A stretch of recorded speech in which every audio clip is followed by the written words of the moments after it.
지금 당장 내 집에서 꺼지거라.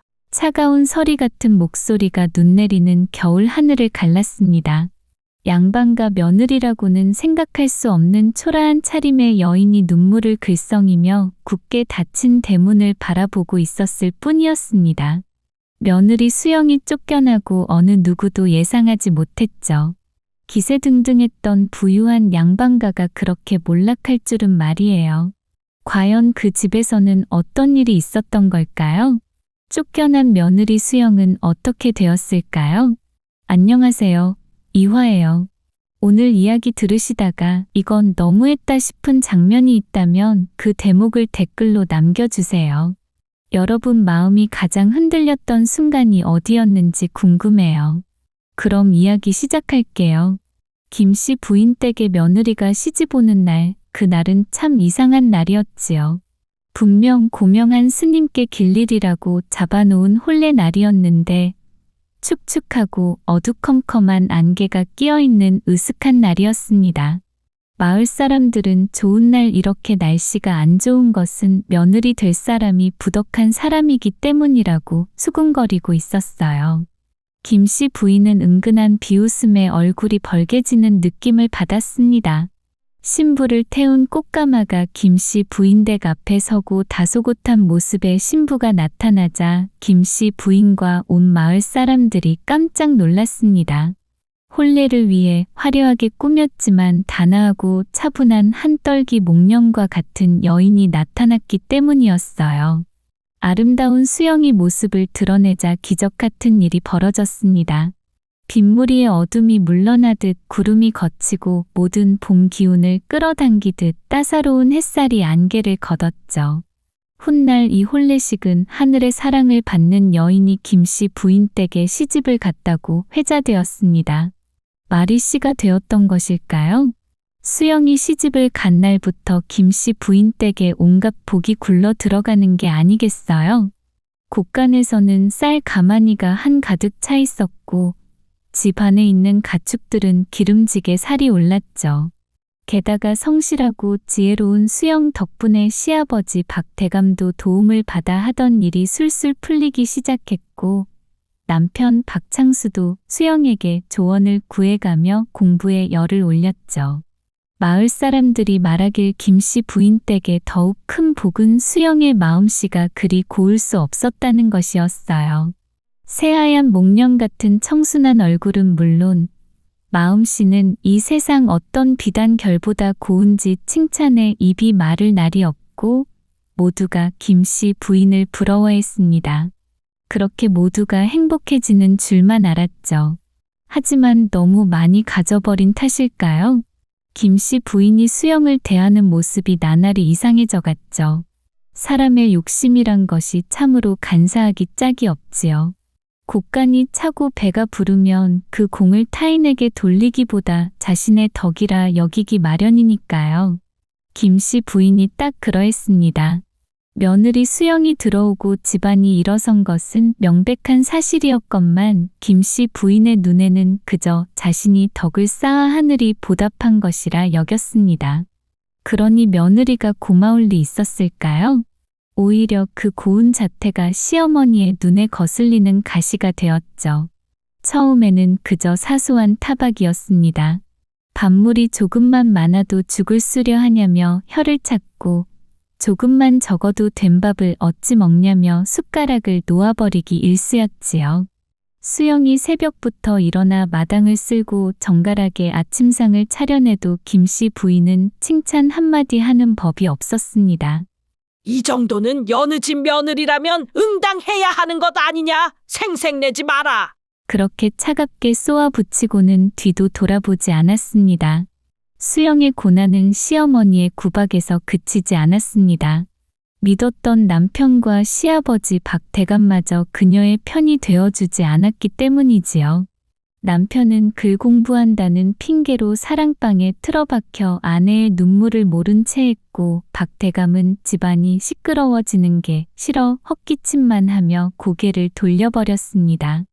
남편이 따뜻하게 손 한번 잡아주었다면 시아버지라도 따뜻한 말 한마디 건넸다면 수영이 그토록 시들어가지 않았을 겁니다. 목련 같던 수영의 얼굴은 점차 빛을 잃어가고 옷 같던 손은 거친 나무 껍질처럼 변해가고 말았지요. 그런데 어느 날부터인가 그토록 승승장구하던 김씨 부인 댁에 심상치 않은 일이 벌어지기 시작했습니다. 멀쩡하던 소가 시름시름 앓더니 거품을 물고 쓰러지는가 하면 씨암탉들이 알을 낳지 않고 비실거리다 죽어나가는 일이 빈번해진 것입니다. 그뿐만이 아니었지요. 박대감이 야심차게 투자했던 상담배가 풍랑을 만나 물건이 모두 수장됐다는 청천벽력 같은 소식이 날아들었습니다. 아이고, 이게 무슨 병고란 말이냐? 조상님이 노하셨나? 애군이 끼었나? 김씨 부인은 가슴을 치며 답답해했지만 정작 그 애군을 맡고 있던 복덩이가 누구인지는 까맣게 모르고 있었던 것입니다. 오히려 집안에 우환이 생기자 그 화살을 몽땅 며느리에게 돌리기 시작했지요. 내가 들어오고 나서부터 되는 일이 하나도 없다. 내년 사주에 살이 낀 게 분명해. 김씨 부인의 표독스러운 목소리가 담장을 넘어갈 때마다 곳간의 쌀가마니에는 쥐들이 들끓어 곡식을 파먹었고 우물물은 날이 갈수록 탁해져만 갔습니다. 사태가 이 지경에 이르자 김씨 부인은 용하다는 무당을 수소문하기 시작했습니다. 구시라도에서 이 흉흉한 기운을 몰아내고 싶었던 게지요. 그때 옆 마을에 신통하기로 소문난 무당 매화가 김씨 부인의 눈에 들었습니다. 매화라는 무당은 겉보기에 신기가 충만해 보였으나 실상은 사람의 눈치를 살피며 주머니를 터는데 도가 튼 아주 교활한 인물이었습니다. 김씨 부인이 비다니며 엽전을 싸들고 찾아가 하소연을 늘어놓자 무당 매화는 가만히 눈을 감고 방울을 흔들더니 뱀처럼 가늘게 뜬 눈으로 김씨 부인을 쏘아보며 말했습니다. 마님댁에 아주 큰 흉물이 들어앉았구려. 그 흉물이 집안의 복을 야금야금 갉아먹고 있어. 그 말에 김씨 부인은 화들짝 놀라 무당의 손을 덥석 잡았습니다. 흉물이라니요? 그게 도대체 무엇입니까? 무당은 짐짓 심각한 표정을 지으며 낮은 목소리로 속삭였습니다. 사람의 탈을 쓰고 들어왔으나 사람이 아니요. 겉은 번지르르한 꽃 같으나 속은 시커먼 구렁이 같은 것이지. 마님댁 며느리, 그년이 바로 집안을 말아먹을 흉살이란 말이요. 그 말은 불난 집에 기름을 붓는 격이었습니다. 평소 수영을 미워하던 김씨 부인의 마음에 확신이라는 불을 질러버린 셈이지요. 무당은 거기서 멈추지 않고 김씨 부인의 귀에 대고 뱀 같은 혀를 내둘렀습니다. 며느리가 밤마다 몰래 부적을 태우며 시어머니가 죽기를 빌고 있다는 둥, 곳간에 재물을 빼돌려 친정으로 보내고 있다는 둥, 말도 안 되는 거짓말을 늘어놓았지만 이미 이성을 잃은 김씨 부인에게는 그 말이 곧 진실이었습니다. 내 그럴 줄 알았다. 감히 우리 집안을 말아먹으려 작정해? 김씨 부인은 이를 갈며 집으로 돌아왔습니다. 그리고 그때부터 수영을 쫓아낼 구실만을 찾기 시작했지요. 하지만 수영이 워낙 성실하고 착했기에 꼬투리를 잡기가 쉽지 않았습니다. 그러자 김씨 부인은 무당과 짜고 덫을 놓았죠. 집안의 가장 중요한 행사인 조상님 제삿날을 이용하기로 한 거예요. 제삿날 아침, 집안은 분주했습니다. 수영은 새벽부터 일어나 제수를 장만하느라 허리 한번 펴지 못하고 동동거렸지요. 전을 부치고 탕을 끓이며 정성을 다했습니다. 그런데 제사상에 올릴 귀한 옷그릇 하나가 감쪽같이 사라진 것이 아니겠습니까?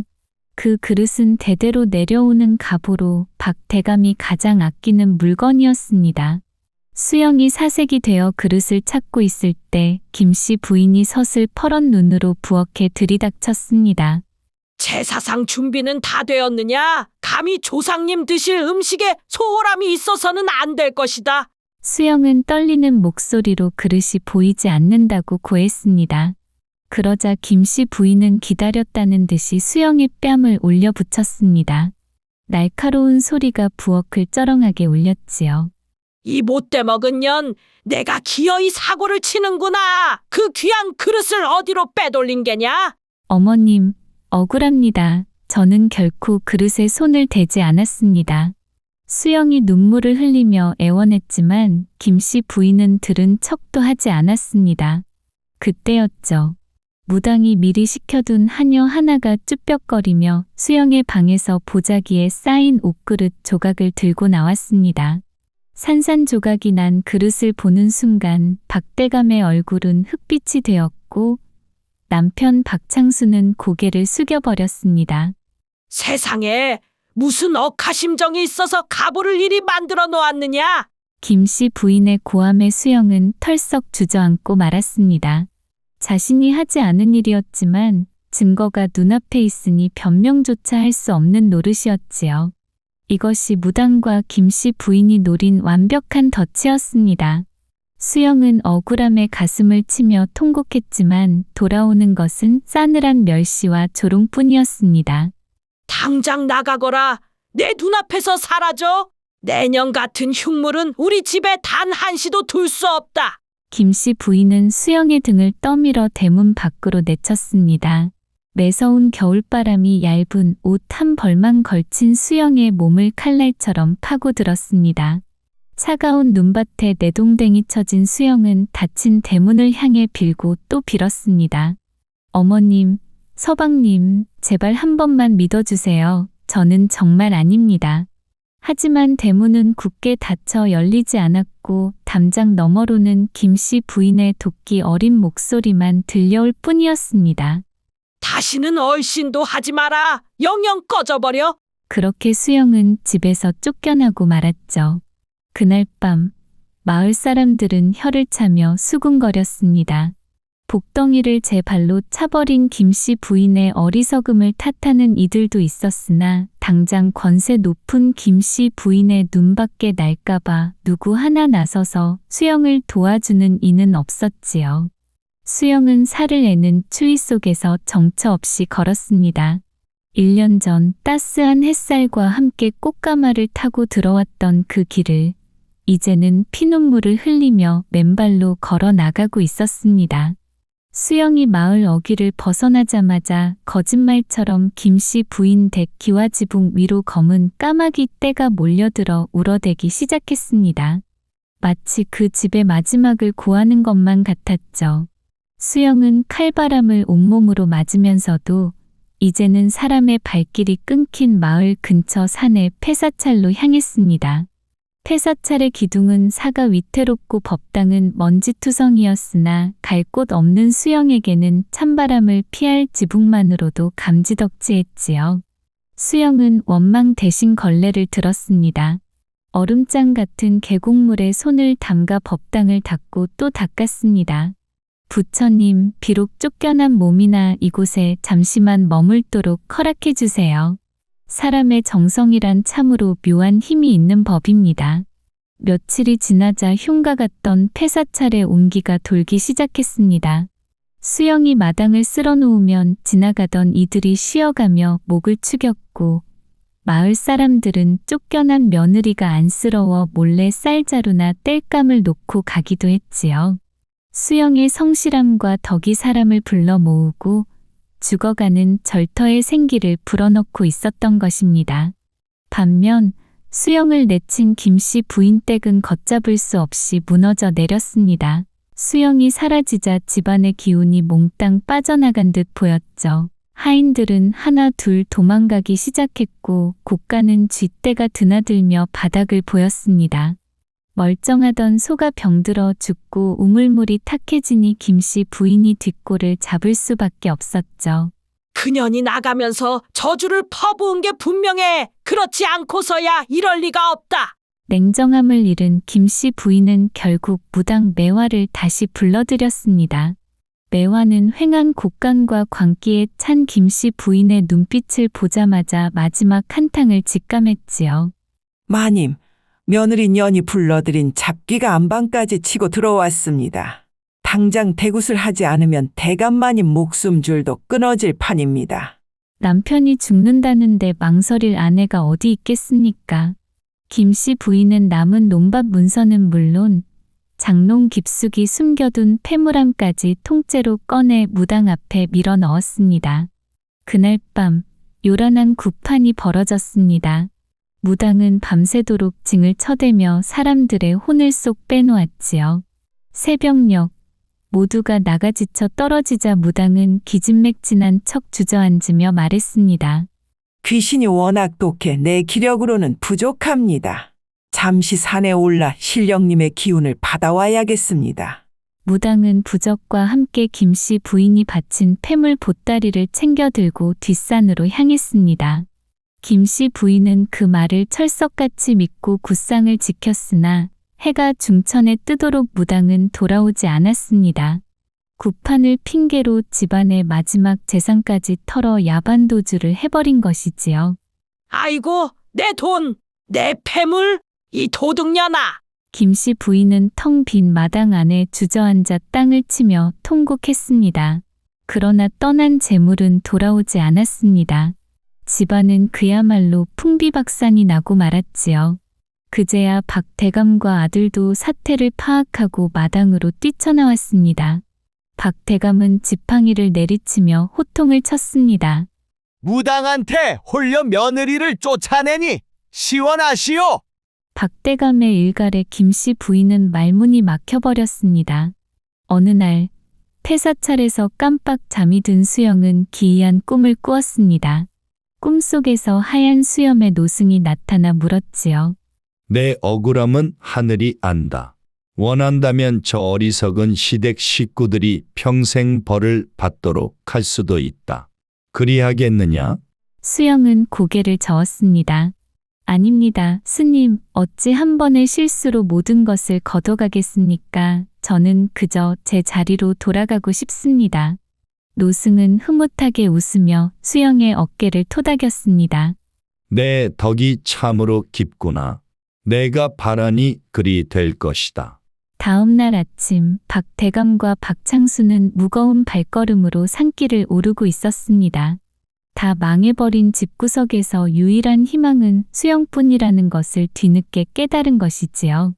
폐사찰 입구에 다다른 두 사람은 너무나도 정갈하고 평온한 풍경의 할 말을 잃었습니다. 그리고 그 중심에 단아하게 앉아있는 수영이 보였지요. 여보, 박창수가 목이 메어 불렀습니다.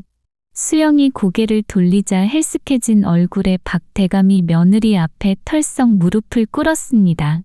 아가, 이 못난 시아비를 용서해 다오.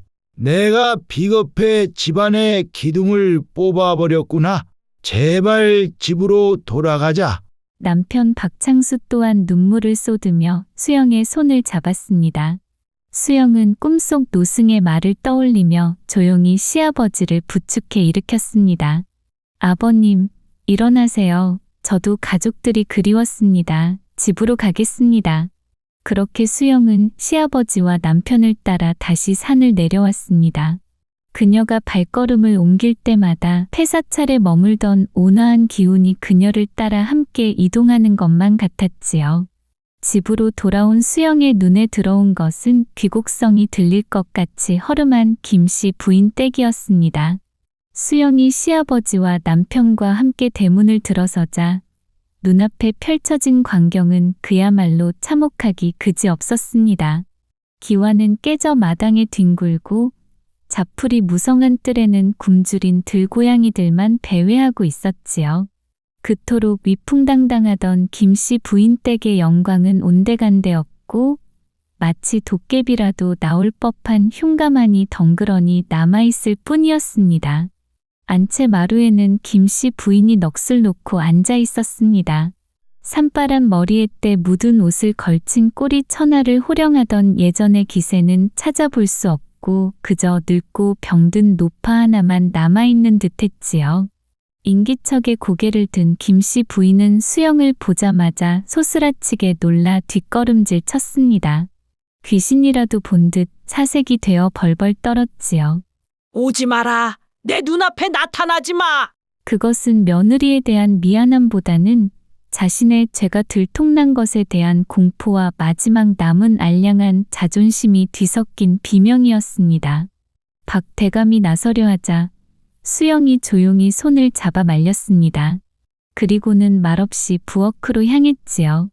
냉기가 감도는 부엌에는 깨진 그릇 조각과 쥐똥만 가득했습니다. 수영은 치마를 걷어 올리고 묵묵히 아궁이에 불을 지폈습니다. 매캐한 연기 대신 따스한 온기가 다시 집안에 피어오르기 시작했지요.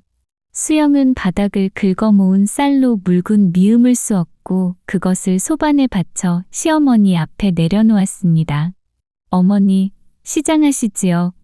우선 드시고 기운 차리세요. 김씨 부인은 숟가락을 들 생각도 못하고 멍하니 수영을 올려다보았습니다. 저주를 퍼붓거나 쫓겨날 줄 알았건만 돌아온 것은 따뜻한 밥상이었으니까요. 수영의 덤덤한 그 한마디가 김씨 부인의 얼어붙은 마음을 녹였습니다. 김씨 부인은 짐승처럼 울부짖으며 마루에서 내려와 수영의 발목을 잡았습니다. 내가 미쳤었어. 귀신에 홀려 금덩이를 돌인 줄 알고 내다 버렸구나. 이 늙은 년을 용서하지 마라. 평생 콧대 높던 시어머니가 며느리의 발 아래 엎드려 피눈물을 쏟아내는 순간이었습니다. 수영은 몸을 굽혀 시어머니를 일으켜 세우며 그 거친 손을 잡았습니다. 어머니, 지난 일은 다 잊었습니다. 이제 다 괜찮습니다. 수영의 집으로 돌아오고 며칠이 되지 않아 거짓말 같은 일이 벌어졌습니다. 수영이 빗자루를 들고 마당을 쓸기 시작하자 음산하게 울어대던 까마귀 떼가 혼비백산하여 산 너머로 날아가 버린 것입니다. 그뿐만이 아니었지요. 도망쳤던 하인들이 하나둘 대문 밖에서 기웃거리다 수영이 돌아온 것을 보고는 누가 먼저랄 것도 없이 달려와 일감을 거들기 시작했습니다. 그들이 돌아오자 멈췄던 물레방아가 돌고 말라붙었던 우물물은 다시 맑게 차올랐습니다. 시름시름 앓던 가축들이 자리에서 일어나 여물을 먹기 시작했지요.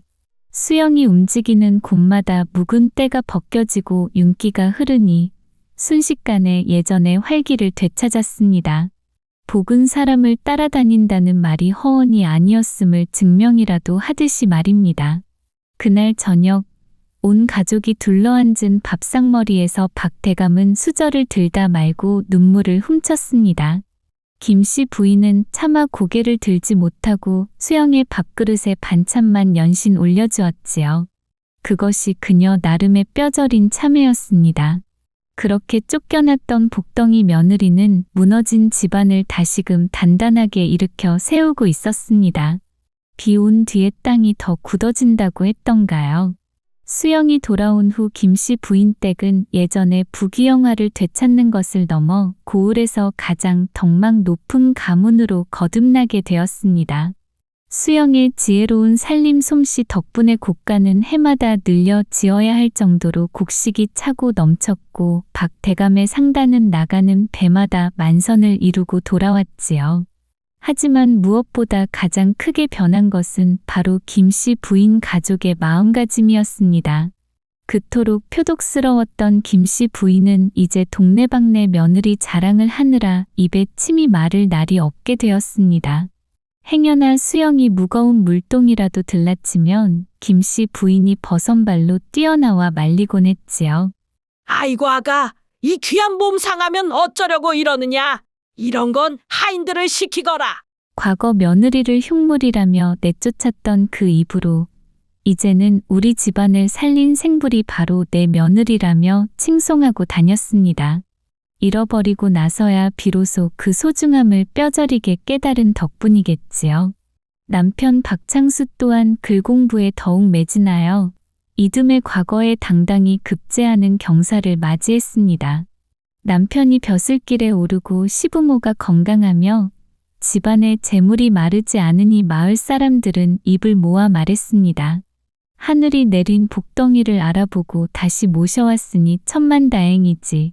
그 댁 며느리가 아니었으면 그 집은 벌써 쑥대밭이 되었을 게야. 수영은 그 모든 칭송에도 우쭐대지 않았습니다.